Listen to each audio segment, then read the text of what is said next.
Bonjour à tous, bienvenue dans le CQFR du samedi matin, ce à quoi il fallait répondre. Nous sommes le 6 janvier, j'espère que vous vous apprêtez à passer un très bon week-end. Je ne vous cache pas que normalement on avait prévu de faire un petit break avec le ce à quoi il fallait répondre le temps que mes camarades reviennent. Sauf que je suis allé voir la boîte mail et vous nous avez envoyé tellement de questions, de messages, de compliments, voilà, tout un tas de choses agréables, intéressants, pertinents que je me suis dit qu'on pouvait pas ne pas faire ce CQFR du samedi matin. Donc je vais tenter tant bien que mal de répondre aux questions que vous nous avez posées. J'ai sélectionné les questions, donc il n'y aura pas peut-être la même spontanéité que quand c'est Théo qui nous les pose avec Antoine en voix off. Mais promis juré, je me suis pas creusé la tête, j'ai pas encore réfléchi à la réponse aux questions et j'essaierai de le faire autant que possible. Donc encore merci d'avoir joué le jeu et de nous avoir envoyé tout ça. Je vais essayer de répondre autant que possible aux questions. Si la vôtre n'est pas passée cette semaine, n'hésitez pas à nous relancer si c'est vraiment une question à laquelle vous tenez. On se la posera probablement dans les semaines qui viennent. Et merci encore donc pour toutes ces questions que vous nous avez envoyées. Je vais commencer avec une question de Salim Slamsi, sur les Kings. On en parle moins de Sacramento cette saison, nous dit Salim. Ils font leur saison sans faire trop de bruit. Qu'est-ce qu'on en pense? Est-ce que ça peut être meilleur que la saison dernière? Ou est-ce qu'ils doivent absolument bouger pour faire un meilleur parcours en play-off? Alors, très personnellement, là, puisque Antoine n'est pas là, peut-être qu'il aurait un avis différent sur la question, mais donc je vais à chaque fois donner mon avis pour le coup. Ce ne sera pas au nom de toute la rédaction. Moi, je trouve que les Kings sont toujours divertissants cette saison. Ils sont toujours bons. Évidemment, il n'y a plus l'effet de surprise de l'année dernière, mais je trouve que personne les affronte en confiance, avec le sourire, et que ça devient une équipe qui confirme, je trouve, en tout cas sur cette première partie de saison. Ils sont toujours autour du top 5, top 6 de la ligue. Ils regardent les favoris dans les yeux, parfois ils les battent. C'est toujours très fort offensivement, toujours très moyen défensivement, globalement. Mais je trouve qu'ils ont passé avec réussite le test que moi je redoutais pour eux, c'est-à-dire le fait qu'il n'y a plus l'effet de surprise, comme je disais, et que normalement, quand tu n'as plus l'effet de surprise, les adversaires peuvent plus être surpris par définition, c'est évident.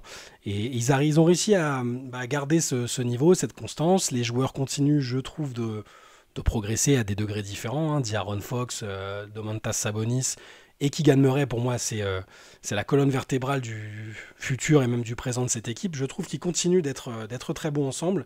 Après, je suis assez d'accord avec ta réflexion, c'est-à-dire que est-ce qu'ils doivent bouger ou pas pour faire mieux en playoff? Je pense, dans le fond, que oui, parce qu'ils ont été limités l'année dernière. Ils se sont arrêtés au premier tour, c'était pas du tout illogique et ils ont fait livrer vraiment une très très belle bataille. Et on a quand même vu les limites qu'ils avaient, c'est-à-dire l'expérience collective et peut-être un peu de talent pour passer une équipe comme les Warriors. Et c'est le genre d'équipe qui vont finir par retrouver, que ce soit au premier tour ou après, il faut à un moment réussir à battre des équipes de ce standing-là. Donc pour répondre à ta question, moi j'ai l'impression que s'ils veulent passer un tour, il faudra quand même à un moment tenter un coup. Est-ce qu'ils vont le faire? C'est possible, parce que là, il y a quelques heures seulement, Jake Fisher de Yahoo Sport a notamment tweeté que Harrison Barnes, Davion Mitchell et Kevin Huerter étaient tous disponibles pour un trade. Donc ça veut dire ce que ça veut dire, c'est-à-dire que les Kings ne sont pas pressés de vendre à tout prix ces joueurs-là. Il y en a, Mitchell est un peu sorti de la rotation parfois, il est revenu. Barnes a un niveau... certains considèrent que c'est le joueur qui doit partir et que c'est sur ce poste-là que les Kings peuvent faire une amélioration. Et Huerter, c'est un bon joueur de basket. Donc traduction, si tu mets ces trois-là ensemble dans un package ou même séparément dans d'autres deals, tu peux récupérer quelque chose de très solide. Malheureusement, Antoine Pimel n'est pas avec moi, notre trade machine maison, donc j'ai pas quelque chose à te proposer en particulier pour un joueur. Je sais qu'on a parlé de Siakam notamment, qui fit un peu partout. Ce que je sais, c'est qu'ils ont les atouts pour faire un trade. Parce que pour moi, les joueurs que j'ai cités, là, Barnes, Mitchell et Huerter, plus des pics, tu peux faire quelque chose de quand même... Normalement, tu peux faire venir quelqu'un de bien. Après, quelle serait cette personne, je sais pas. Je pense juste que si demain, ils vont au combat avec cette équipe-là, au premier tour, ça peut passer. Je veux dire, c'est bien coaché, c'est fort offensivement. Fox, c'est un des joueurs les plus clutch de la ligue. Sabonis, c'est une machine à double-double et parfois à triple-double. Keegan Murray progresse énormément. Mais est-ce que ça peut vraiment faire plus que premier tour? C'est ça. Donc je pense qu'à un moment, il va leur falloir un surplus de talent, un apport de talent qui fera que cette équipe changera peut-être d'objectif à un moment. J'enchaîne avec une question de Philippe. Philippe qui nous parle des Pistons, qui nous dit: vu la situation des Pistons, voyez-vous Cade Cunningham partir, et si oui, dans quelle franchise pourrait-il rebondir et de ce fait apporter un plus indéniable? Bon, je pense pas que Cunningham soit sur le départ. Alors effectivement, c'était un peu le franchise player attendu de cette équipe-là. Sa première saison NBA a été excellente. Ensuite, il a été blessé et là, il n'a pas échappé au marasme et à la série catastrophique qui est record des Pistons. Même s'il a quand même réussi quelques cartons et que globalement, ça a été le joueur qui surnageait un peu. Moi, je pense pas qu'il faille tout de suite abandonner le projet autour de Cunningham. Je trouve qu'il est en train aussi de grandir et de traverser des choses qui font qu'après, tu deviens un joueur aguerri. Donc, c'est pas du tout marrant ce qu'ils sont en train de vivre. Et Cunningham il l'a dit d'ailleurs, il a participé au pod d'Adrian Wojnarowski là, pas plus tard qu'hier, je crois. Et il disait que ça le faisait progresser mentalement, psychologiquement, et qu'il avait quand même envie d'être la personne qui redresse Détroit et qui soit à l'origine d'une nouvelle équipe des Pistons qui soit compétitive. Et je pense pas que lui soit dans l'optique de partir pour l'instant. C'est-à-dire qu'il va pas se mettre à demander son trade. Il est toujours sous un contrat rookie. Je pense pas que les Pistons, pour le moment, aient dans l'idée de s'en séparer. Et à mon avis, ils vont continuer. Alors, faut voir ce qui va se passer avec Monty Williams. Faut voir si Troy Weaver, le GM, va rester en place. Faut voir comment ils vont finir la saison aussi, parce que la deuxième partie de saison, qui sait, peut être positive. Il peut y avoir des améliorations. On sait qu'il y a des axes d'amélioration dans cette équipe. C'est clairement pas le pire effectif de toute la ligue. Donc non, je pense pas qu'à un moment, qu'il va partir à court terme. Et donc j'ai du mal à me poser la question de où est-ce qu'il pourrait convenir. C'est une jeune star de la ligue qui a besoin d'enchaîner les saisons probablement, qui a besoin d'éviter les séries de défaites déprimantes pour le moral. Et après tout ira bien. Moi, de ce que j'ai entendu de lui, je l'ai trouvé très mature, très lucide sur tout ce qu'ils sont en train de traverser. Et j'en suis ressorti avec le sentiment qu'il avait envie d'être là. Donc déjà, ça, c'est quand même un paramètre important. Après, ça ne te garantit pas de ne pas être tradé par ton front office. Tyrese Haliburton l'a vécu très bien. Il était tout à fait partant pour être le gars qui ramène les Kings sur le devant de la scène. Et il a été tradé sans ménagement. Et ça a été plutôt une bonne nouvelle pour lui et même pour les Kings qui ont récupéré avec Sabonis un très bon joueur. Donc voilà ce que je pense pour l'instant pour Cunningham. Donc désolé Philippe, j'ai pas d'équipe à te proposer. Je pense qu'il faut qu'on attende de voir vraiment aussi ce qu'il a dans le moteur. Quel type de joueur ce sera en NBA. Je pense que ça peut encore être un franchise player et une star. Il va falloir qu'autour ça fonctionne mieux pour que ça arrive. Ensuite, une petite question. Allez, je regarde en même temps. Je choisis en même temps. Question de Michael M. Petite question pour le supporter à mi-temps du Magic, Shai. Cette équipe d'Orlando a du talent avec la paire Banchero-Wagner et de bons joueurs de devoir comme Suggs, Wendell Carter et Isaac. Mais il me donne l'impression du Orlando de 2018-2020 avec la paire Vucevic-Fournier, une équipe sympa à voir mais qui finissait 7e, 8e de saison régulière et se faisait, je cite, casser la gueule en play-off. Par exemple, un Banchero me semble déjà moins fort que des Wembanyama ou Holmgren qui sont pourtant des rookies. Forcément, la comparaison n'est pas encore bonne car Banchero et Wagner n'ont que 21 et 22 ans, quand Vucevic et Fournier étaient en plein prime. Mais ils ne me donnent pas l'impression d'être de futurs top 10 ou top 20 NBA. Alors je pense qu'une partie de la réponse se trouve dans ta question. C'est-à-dire que Banchero est en année 2, Wagner est à peine plus vieux, mais il progresse tous les ans, c'est un champion du monde maintenant. Et je pense que ces deux-là ont probablement un plafond plus élevé que Evan et Vooch en leur temps, qui sont pourtant deux joueurs NBA solides. Je veux dire, même malgré la situation actuelle d'Evan, c'est évident que c'est un joueur NBA. C'est un joueur qui peut avoir du temps de jouer NBA. Et Vucevic, on parle d'un multiple All-Star quand même. Donc je comprends à l'instant T, oui, leurs chances de faire mieux que... Tu parlais de la 7e ou de la 8e place de saison régulière. Leurs chances ne sont pas très élevées, même s'ils sont encore un cran au-dessus pour l'instant. Sans même parler de passer un tour de play-off. Je veux dire, c'est pas forcément l'objectif cette année, je pense. Ils sont dans une période de transition où ils doivent montrer qu'ils montent en puissance et qu'ils doivent déterminer quels joueurs constitueront leur avenir, je pense. Et en ça, ils réussissent très bien leur saison pour l'instant. Mais je suis assez... À la fois, je suis d'accord. Pour l'instant, leur plafond, c'est évidemment pas... Enfin, leur capacité, c'est pas d'être mieux que 7 ou 8e. Mais je suis confiant pour l'avenir. J'aime beaucoup ce tandem. J'aime beaucoup Banchero et Wagner. Ils ont des stats très similaires, une façon de jouer différente, mais un impact assez similaire sur l'équipe. Et ils fonctionnent très bien. Je pense que ça peut être un duo sur lequel le Magic construit. Je fais confiance ensuite aux dirigeants pour trouver comment les entourer, que ce soit avec du développement en interne ou de futurs trades et signatures. En tout cas, je pense que le Magic est dans la bonne direction. Si ça peut répondre à ta question, Je pense qu'ils sont sur la bonne voie pour réussir à éviter ce même scénario de l'époque avec Fournier et Vucevic, où on savait que ça pourrait pas aller plus haut que un tour de, enfin, ouais, juste une qualification pour le premier tour de playoff. Ce sera pour quand, je sais pas, mais ils sont totalement dans les temps par rapport à ce développement, cette reconstruction presque qui a été entamée il y a un an ou deux déjà. Et je suis assez confiant. Donc, à mon avis, Banchero et Wagner, là, oui, c'est pas des top 10 ou top 20. C'est pas impossible que dans 3, 4, 5 ans, les deux soient dans le top 20 NBA. Ça me choquerait pas du tout. Je suis peut-être partial parce que j'adore le Magic, mais ça me choquerait pas vu ce qu'ils ont déjà montré dans leurs registres respectifs. Wagner, qui fait tout un tas de bonnes choses, semble peut-être être c'est un numéro 1 bis presque, et Banchero a plus le profil du franchise player. Il a connu ça aussi quand il était à Duke pendant une saison. Je pense que les deux peuvent très bien fonctionner ensemble, et même s'ils sont pas top 20, s'ils sont que top 25 ou 30, si autour ça fonctionne bien et qu'il y a l'identité de jeu qui m'est chère et dont je vous parle souvent, si on arrive à savoir ce que veut faire, ce qu'est capable de faire le Magic, rien ne dit que ce ne sera pas une très très très bonne équipe de l'Est dans les années à venir. Ensuite, question de Nico71 qui nous dit qu'il nous écoute le matin en voiture. Alors c'est bien, c'est plutôt même l'idéal parce qu'avec Antoine et Théo, on a plutôt un physique de radio. Hein. Sur la saison NBA complète, nous dit Nico, quel est le moment que vous appréciez le plus ? Le moment qui vous passionne, vous excite, ça peut être la draft, les playoffs, la découverte de nouveaux rosters en début de saison ou toute autre chose. Alors, voyons voir. Alors je pense qu'on n'aura pas tous la même réponse à cette question avec Antoine, Théo et les autres, Benjamin et tout le reste de la rédac. Mais je vais te donner la mienne qui je pense est assez basique.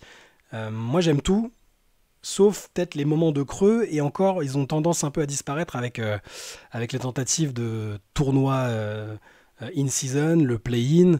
Donc évidemment l'excitation elle est plus importante quand sur les derniers moments de la saison régulière, pendant les playoffs forcément tout le monde adore ça, et les enjeux sont évidemment différents que sur une saison au long cours de 82 matchs où il y a tout un tas de matchs qui sont pas très intéressants, où les stars sont mises au repos. Je suis pas geek au point d'adorer les matchs où on voit les 4e, 5e couteaux de l'équipe. Ça peut être intéressant, mais c'est pas ce qui me fait décoller du canapé pour répondre à ta question. Ensuite, ça c'est plus perso, mais moi j'adore la draft. J'adore tout ce qu'entoure la draft.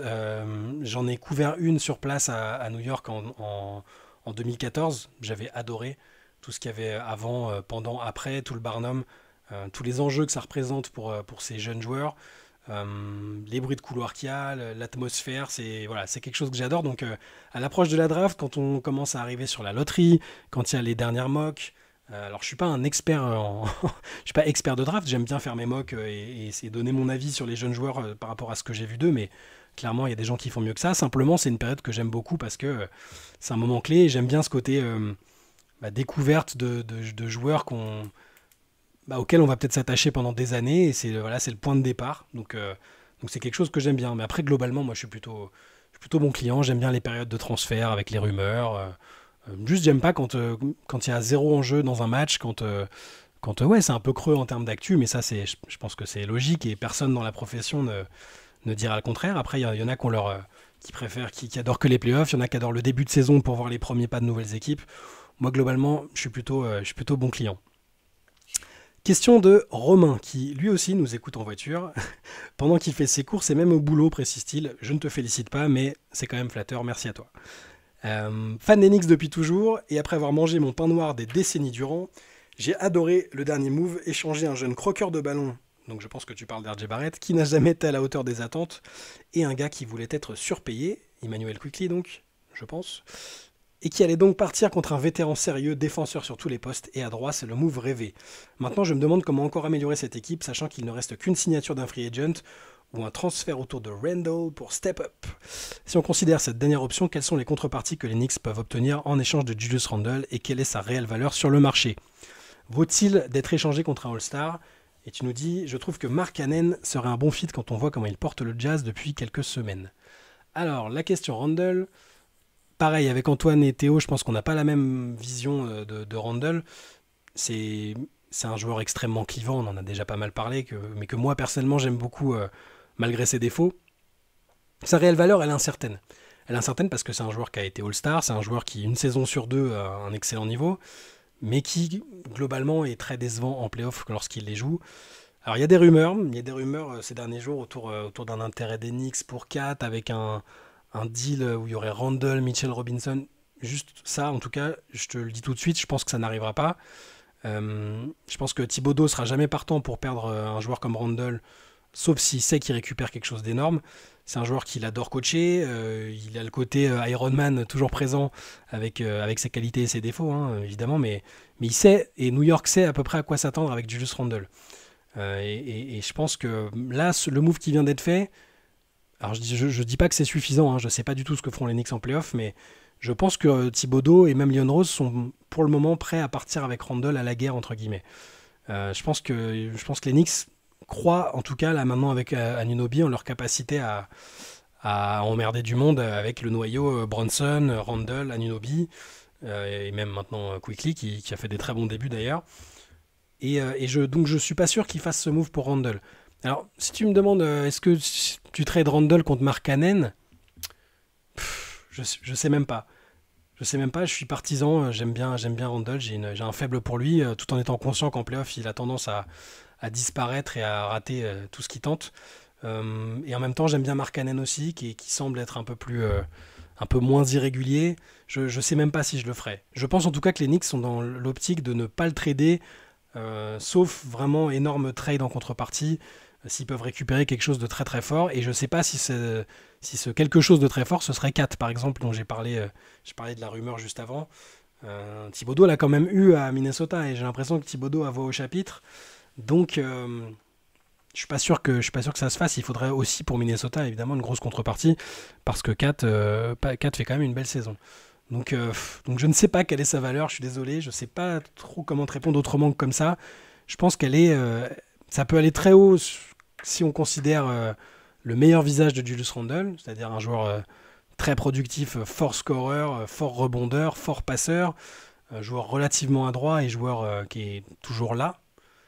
Et en même temps, si on prend la réalité des choses en playoff, si ton objectif c'est de gagner, si t'es pas une équipe middle ou en reconstruction, tu vas pas prendre Julius Randle, je pense. T'as vu ses limites en playoff, tu vas pas te dire c'est bon, c'est le gars qui nous manque. En tout cas, c'est mon impression. Et je dis ça en l'aimant beaucoup. Donc voilà. Question d'un autre Romain, Romain A. Si vous deviez démarrer une franchise, quel joueur choisissez-vous parmi tous les joueurs ayant déjà foulé un parquet NBA? En clair, Jordan est le GOAT pour beaucoup, mais peu de joueurs fit vraiment avec lui. Quel serait donc le joueur le plus facile à entourer pour créer une dynastie? Ouah, ça c'est une bonne question, je pense que Antoine et Théo auraient aimé se pencher dessus aussi. Euh, donc on va partir du principe que c'est pas Jordan. Moi je dis ça en considérant personnellement que c'est le GOAT. Mais vu les critères que tu as l'air de vouloir avancer, c'est-à-dire qu'il faut que ce soit le joueur avec lequel c'est le plus facile de jouer, je pense pas que ce soit le plus simple de jouer avec Jordan. C'est-à-dire que tu es à peu près sûr du niveau de compétitivité, mais pour le bien-être et l'épanouissement, je ne sais pas si c'est l'idéal. Donc, je vais tricher. Je vais te donner plusieurs joueurs parce que c'est dur d'en ressortir un. Et puis, selon les générations, c'est pas pareil.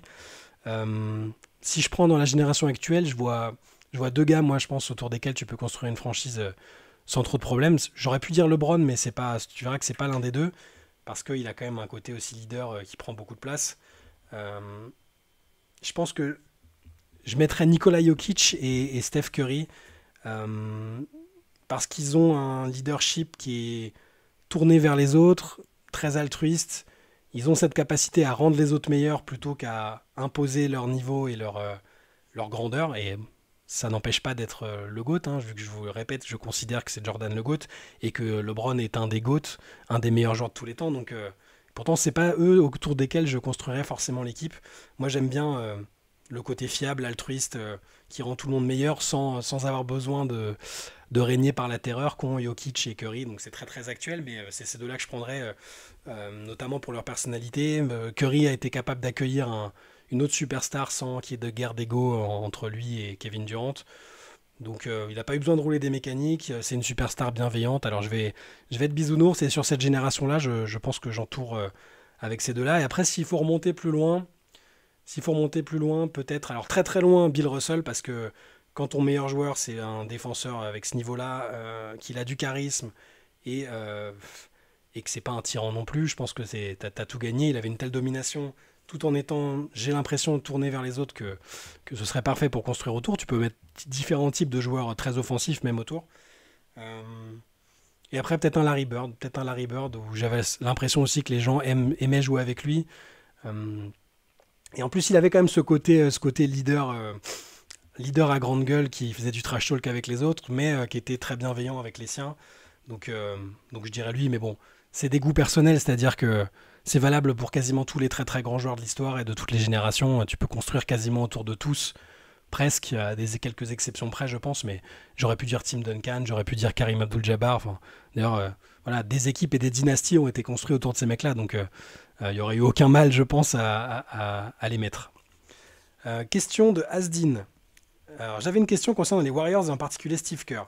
En effet, je trouve que dans le marasme actuel des Warriors, il faudrait plus parler de ce qu'il fait. J'ai un vrai doute sur sa capacité à se réinventer face à un Clay qui est passé de l'autre côté de la montagne niveau basket et un Steph Curry qui ne peut plus le sauver à mon sens comme il l'a fait trop de fois.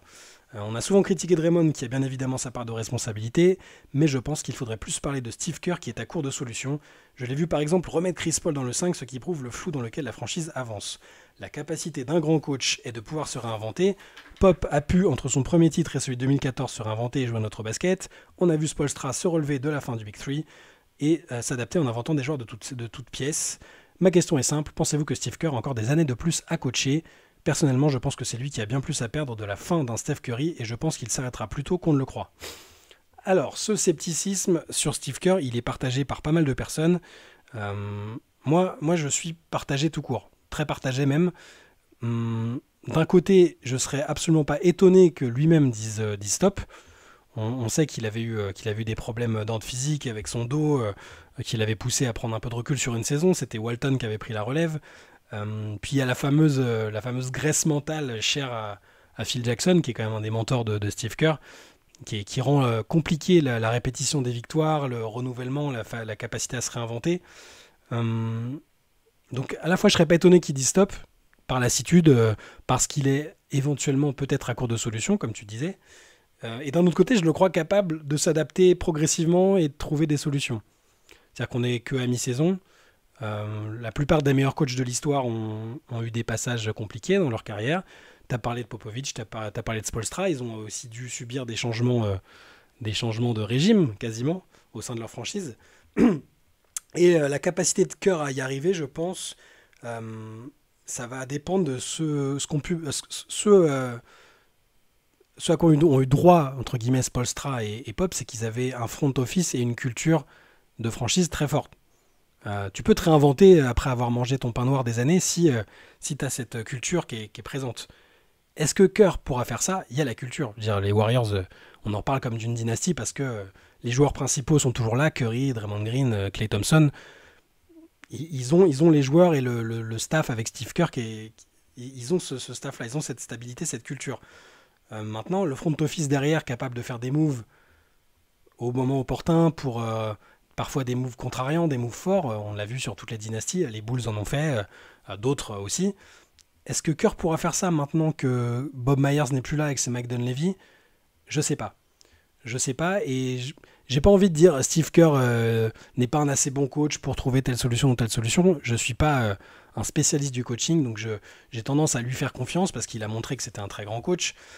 Après, je suis d'accord, il peut y avoir une forme d'impuissance et de lassitude qui feront que les Warriors et Steve Kerr se diront que c'est le moment de tourner la page, avant peut-être même la fin de l'ère Curry, je sais pas.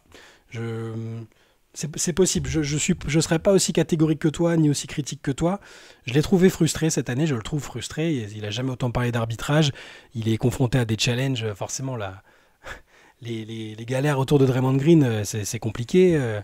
Ces dernières années, il en a eu un peu plus que dernièrement, que précédemment, pardon. Donc, il a, je pense, une forme de fatigue et c'est un vrai défi pour lui. Je pense qu'il a un tournant et qu'il est en train de réfléchir clairement à la manière dont il peut changer les choses. Est-ce qu'il sera encore l'homme de la situation après ? On n'en est pas là. La question se posera à un moment, je pense. Question de Maël. En tant que fan de Memphis, bravo à toi, tu es courageux. Je me demandais si vous pensez par rapport à son début de saison que le retour de Ja Morant peut qualifier Memphis pour une place directe en play-off. Question bonus, est-ce vraiment plus grave de se montrer avec une arme sur les réseaux et de faire de mal à personne, à part l'image qui est donnée, que d'étrangler son adversaire en plein milieu d'un match? Ok, je vais répondre à la question bonus tout de suite. Je ne sais pas si ça sert à grand chose de faire une hiérarchie dans la stupidité. Ce qu'a fait Draymond dernièrement, que ce soit l'étranglement sur Rudy Gobert ou les coups dangereux sur le terrain, c'est stupide, c'est dangereux. Manipuler une arme comme ça, alors que tu es un modèle pour plein de gens, que les gens te suivent sur les réseaux, c'est grave. Surtout aux États-Unis où il y a un vrai problème par rapport à ça. Les mecs sont des modèles, donc je trouve que ce qu'il a fait est grave. Mais ce qui est presque encore plus grave, c'était le foutage de gueule, clairement. Le fait qu'il ait un peu feint les remords et que derrière, il est reposé avec une arme et tout ça, sans prendre conscience de la gravité du truc. Après, il a purgé sa peine, et maintenant il est mis à l'épreuve, donc voilà, il n'y a pas de c'est plus grave, c'est moins grave.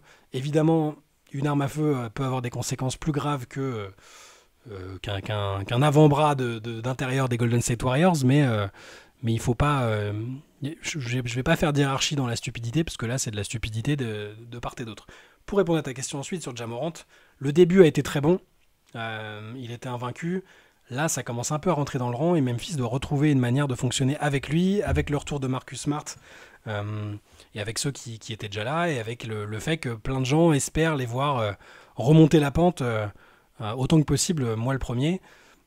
Je pense que. Alors, tu demandes pour une place directe en playoff? Non. Je pense que Memphis n'ira pas directement en playoff, c'est-à-dire ne sera pas dans le top 6 de l'Ouest.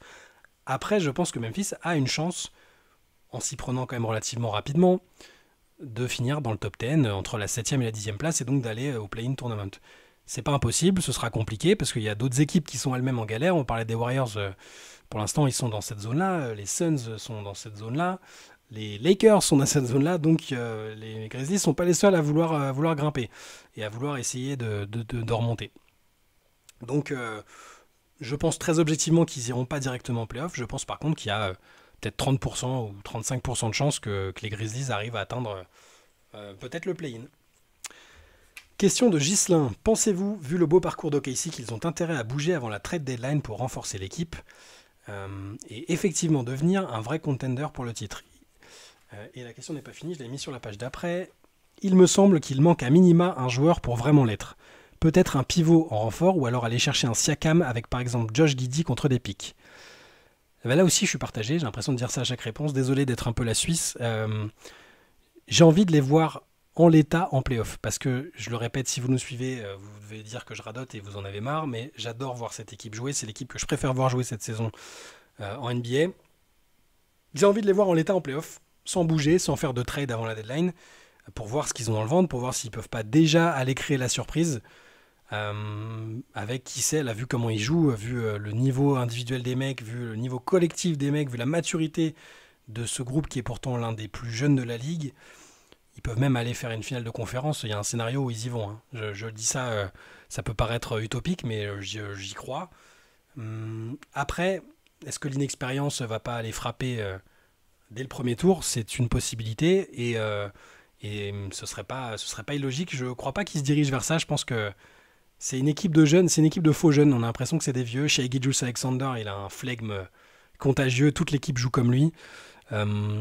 Ils ont cette maturité. Ils font pas d'erreurs gravissimes. Ça perd peu de ballons, ça joue juste. Donc je pense que on n'a pas affaire à une équipe de jeunes traditionnelle. Voilà, déjà.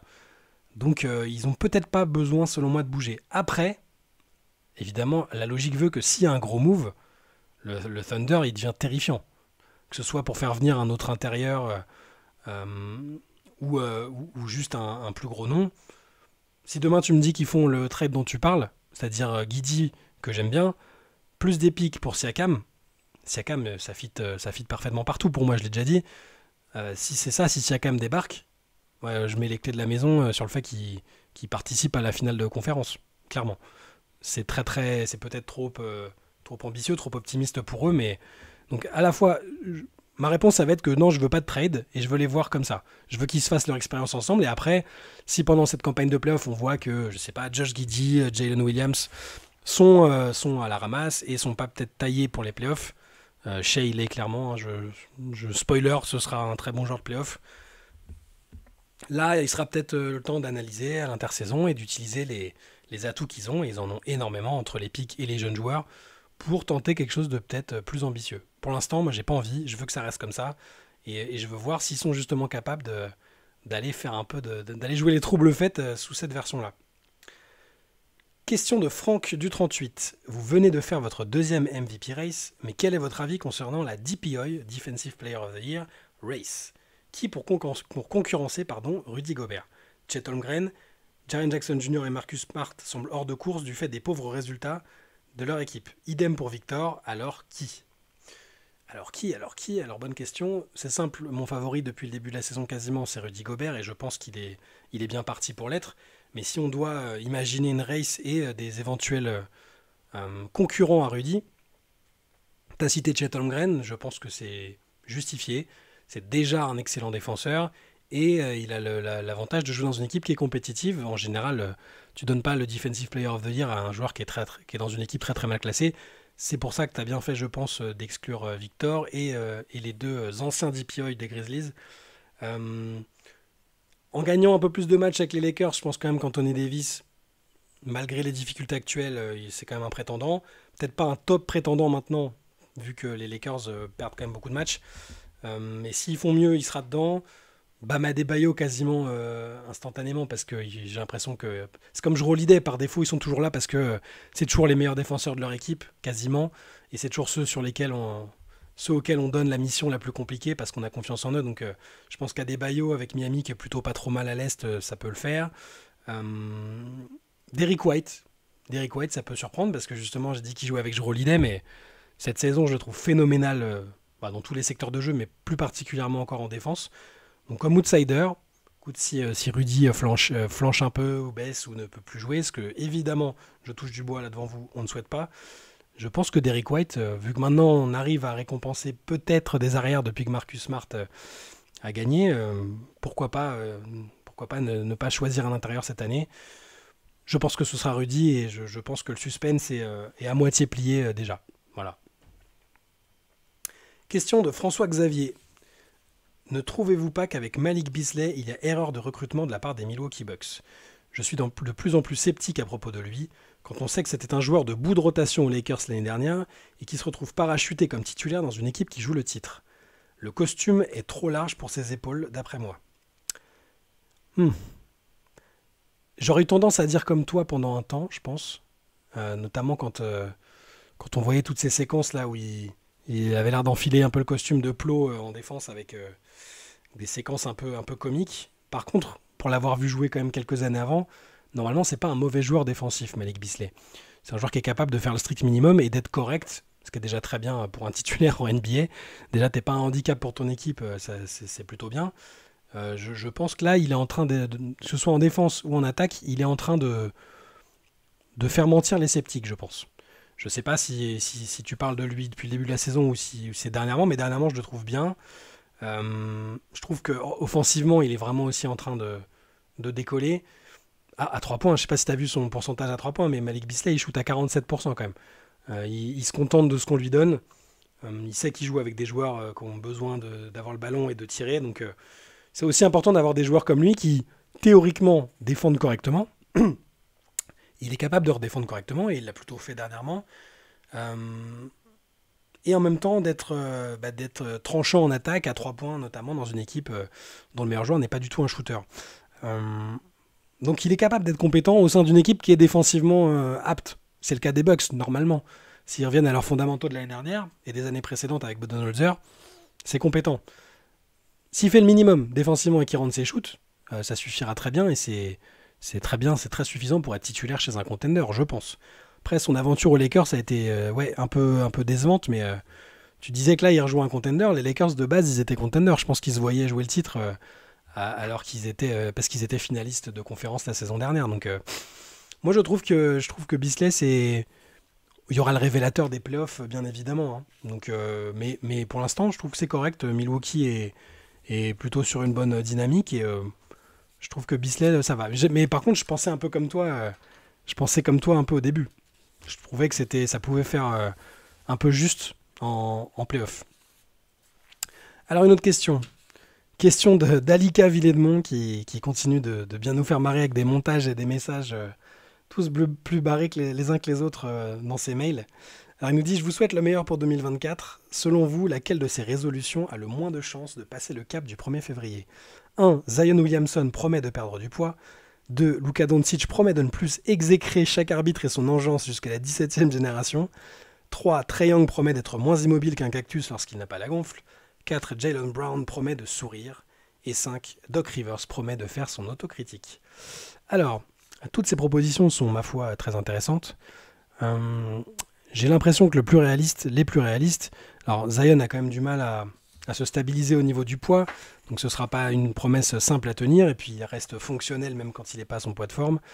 Si je les prends une par une, Doc Rivers qui fait son autocritique, Doc Rivers il est présent dans les médias, il est devenu consultant, il est très intéressant comme consultant, mais il n'y a toujours pas d'autocritique, donc je ne pense pas qu'il faille compter dessus.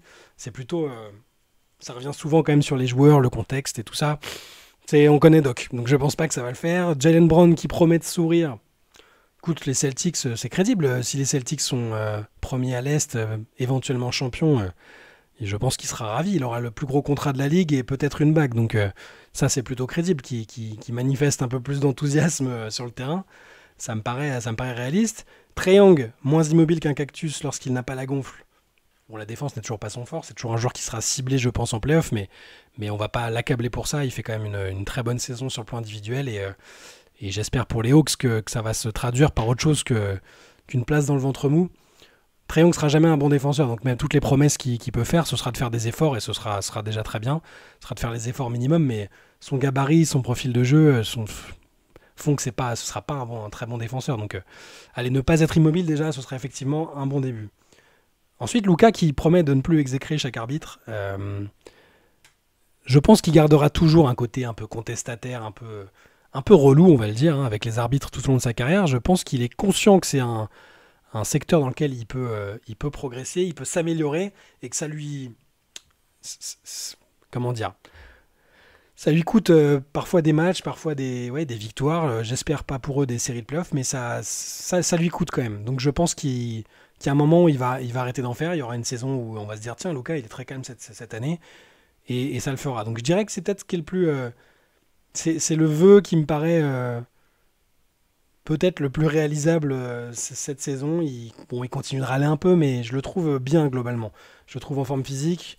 Je le trouve très fort sur le terrain, évidemment. Et peut-être qu'au niveau de l'état d'esprit, c'est crédible qu'il arrive un moment à se défaire de cette étiquette de râleur invétéré, de joueur qui proteste et critique après chaque coup de sifflet qui lui convient pas. Je pense que c'est possible, on va y croire. Il reste quelques questions que j'avais notées sur cette page-là. Question de Florent. Lors de la dernière late session, Benjamin mettait en avant son côté non émotionnel lorsqu'il regarde un match. Et ce, même lorsque c'est hors cadre travail. Je comprends et chacun a ses ressentis, mais ne pensez-vous pas que c'est un peu perdre l'essence même de ce sport ? Il comparait un match de basket à une toile qui est un objet figé et qui ne transmet donc fatalement pas les mêmes émotions. Un money time sensationnel peut parfois l'être uniquement par les émotions et non par la tactique ou le talent. Dans la même conversation, il mettait aussi en avant son amour du basket en parlant d'autres éléments que le terrain à proprement parler, comme les stats ou la gestion d'une franchise. Ne confondons-nous pas parfois le basket en tant que sport et la NBA. Il précise pas d'acharnement sur Benjamin que j'apprécie beaucoup par ailleurs, mais cet échange avec Shai m'a fait m'interroger. C'est une question intéressante parce que c'était une discussion intéressante, je trouve. Je vous invite à aller écouter le replay de la late session de mardi dernier. On a discuté avec Benjamin du fait qu'il était un peu frustré parfois au niveau du boulot là-bas parce que c'était pas simple, il n'y avait pas encore tous les accès. Et du côté parfois des passionnés qu'ils pouvaient avoir maintenant, même en voyant des joueurs super connus, super forts tous les jours, il disait qu'il avait un certain détachement et que c'était... voilà, je sais que dans les commentaires, certains étaient un peu étonnés, ils disaient qu'eux, ils garderaient la flamme, je sais pas quoi. Alors, Benjamin n'a pas perdu la flamme, hein, loin de là. C'était un échange intéressant et ta question est intéressante. Et je vais te dire, il n'y a pas deux passionnés de basket, que ce soit un fan, un observateur ou un journaliste, qui vivent, qui ressentent et qui consomment le basket de la même manière. Je pense que chacun y trouve son compte et les émotions qu'il veut, les émotions qu'il veut manifester et qu'il ne veut pas manifester. Benjamin, on ne peut pas mettre du tout en doute son amour pour le basket. Il te le racontera très bien si tu ne l'as pas déjà entendu à ce sujet. Mais pour faire simple, sa découverte de la NBA, ça n'a pas été loin de lui sauver la vie. Donc, il est viscéralement attaché au basket, aux joueurs qui lui ont fait aimer ce sport. Après, c'est aussi quelqu'un de très analytique et posé dans son travail et dans la vie de tous les jours. Et il aime ces composantes-là dans ce sport. Pour lui, l'essence du basket dont tu parles, tu disais, est-ce qu'on perd pas un peu l'essence du basket? L'essence qu'il voit lui dans le basket, c'est pas forcément la même que toi ou la même que moi ou d'autres, je pense. Lui, il la trouve dans les à côté comme la construction d'une équipe, le choix d'une stratégie politique ou philosophique dans une franchise. Et c'est ça qui lui le fait vibrer. Et je sais que ça le fait vibrer. Et c'est pas parce que il dit que parfois il pense qu'il dépassionne un peu la chose qu'il y prend pas de plaisir et que ça l'intéresse pas. Il y a aussi après, par exemple Ben et moi, on n'a jamais joué en basket en club, contrairement à Antoine ou Théo que vous connaissez dans les CQFR et les podcasts. Euh, et je pense que peut-être que ça fait on n'a pas la même vision que des joueurs qui jouent encore aujourd'hui au quotidien. Euh, Moi, je vois ça comme un truc d'extraterrestre, un sport d'extraterrestre. Et j'ai toujours cette fascination quand je vois ou que j'interviewe, que je côtoie des joueurs, parce que je comprends pas ce qu'ils sont en train de faire. Je comprends pas, je suis incapable de faire un centième de ce que font ces gars-là, athlétiquement, techniquement, tout ce que vous voulez. Donc le côté ému devant une action, devant un match, le côté admiratif devant des joueurs, je l'aurai toujours, en fait. Je l'aurai toujours intérieurement, je pense. Et il faut juste pas le manifester quand tu es dans le cadre du travail, évidemment. Tu vas pas arriver, tu es en train d'interviewer un mec et puis tu te mets à ses pieds et tu lui dis t'es mon joueur préféré et t'en perds toute objectivité, toute capacité de réflexion. Évidemment, ça non. Par contre, garder l'admiration, la passion devant les matchs. Alors c'est dur sur une saison de 82 matchs quand tu fais ça depuis 10, 15, 20 ans. Mais il y a toujours des trucs qui la raniment. Et là, bon, là, Benjamin, par exemple, tu parlais de Benjamin, c'est une expérience nouvelle. Il découvre le quotidien, le grind, comme disent les Américains, de la couverture d'une saison NBA, d'une équipe, d'un joueur même avec Wembanyama. Et il en voit aussi tous les côtés frustrants. Donc c'est cette partie-là qui fait que peut-être il donne l'impression, et lui-même pense qu'il aborde les choses de manière un peu dépassionnée. Mais je pense pas, par contre, qu'il se trompe. T'as raison, je reviens à ta deux dernières remarques et questions. Oui, parfois on confond le basket, le sport et la NBA, c'est deux choses différentes. La NBA, c'est une ligue, c'est un cirque, c'est un business gigantesque. Le basket en lui-même, le basket amateur, le basket semi-pro, pro, euh, autre qu'en NBA où les sommes engagées et les enjeux sont dramatiques ou cruciaux, c'est pas pareil. On en parle bien si t'as lu le livre Une saison en enfer qu'on a sorti récemment, où on parle de tout ce qui fait l'essence aussi de ce basket-là, que moi j'ai pas connu, mais auquel j'ai pu transposer des choses que j'ai vécues avec le foot. C'est vrai que c'est pas pareil, c'est pas les mêmes ressorts, c'est pas les mêmes enjeux. Donc oui, il faut pas confondre l'essence du basket pratiqué tous les jours aux quatre coins du monde et la NBA. Mais voilà, en conclusion de ce que je te disais, je pense que tout le monde a sa conception, l'intérêt, l'émotion qu'il veut, il la trouve dans le basket, je pense. C'est pour ça que c'est un sport aussi beau. Et dans la NBA, même, il y a des gens blasés par la NBA, il y a des gens qui supportent plus de regarder 82 matchs, qui supportent plus, qui regardent que les playoffs, qui supportent plus la façon de jouer dans le basket aujourd'hui. Ça existe, mais bon, je pense pas que pour l'instant on fasse partie de ces gens-là. J'espère que j'ai répondu assez correctement à ta question. Je me suis peut-être un peu dispersé. Mais en tout cas, voilà, je regardais si j'avais pas oublié des questions que j'avais notées. A priori, c'est plutôt bon. Je fais un dernier petit tour. Il me semble que c'est bon. Normalement, j'ai posé toutes les questions que j'avais notées de votre part. Et je vous remercie encore beaucoup de nous avoir envoyé tout ça. Si vos questions ne sont pas passées, vous inquiétez pas. Relancez-nous si vous voyez que 1, 2, 3 semaines passent sans qu'on l'ait abordée, parce qu'elle peut vous tenir à cœur et n'hésitez vraiment pas, on y répondra avec plaisir. En attendant, je vais vous souhaiter un très bon week-end. On se retrouve lundi matin pour des CQFR. En attendant, il y a des contenus à regarder sur la chaîne si vous ne les avez pas encore visionnés. Les CQFR de toute la semaine, le replay de la Late Session et donc ce CQFR du samedi. Je vous souhaite un très bon week-end. Encore merci et à très bientôt.